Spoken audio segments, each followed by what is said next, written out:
స్వాగతం రా బాబూ మా ఊరికి. ఇక్కడ రుచి చూడండి. ధన్యవాదాలు.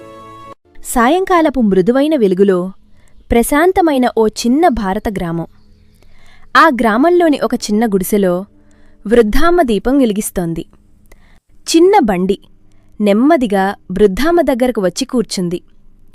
రాబండి, ఈరోజు నీకు ఒక అద్భుతమైన కథ చెబుతాను అని వృద్ధమ్మ మృదువుగా చెప్పింది. ఆ కథ మాయాజాల అడవిలోకి మనల్ని తీసుకెళ్తుంది. ఎత్తైన చెట్లు, ప్రవహించే నది. ఆ అడవిలో గజరాజు తన కుటుంబంతో గర్వంగా నడుస్తున్నాడు. సరస్సులో ఏనుగుల కుటుంబం ఆడుకుంటోంది.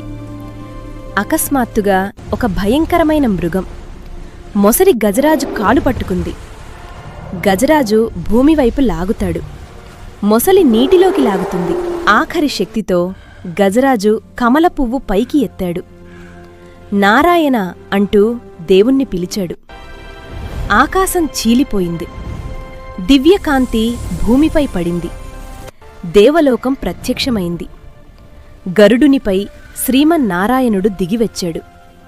దేవశక్తితో ప్రకాశిస్తూ విష్ణువు తన సుదర్శన చక్రాన్ని విసిరాడు. మొసలి ఓడిపోయింది. గజరాజు విముక్తి పొందాడు. మళ్లీ శాంతిలోకాన్ని కమ్ముకుంది. విష్ణువు గజరాజు తలపై చేతి ఉంచాడు. ఆశీర్వాదంతో అతని ఆత్మ వెలిగిపోయింది. గజరాజు ఆత్మ విష్ణువుతో కలిసి స్వర్గానికి చేరింది, శాశ్వత శాంతి కోసం.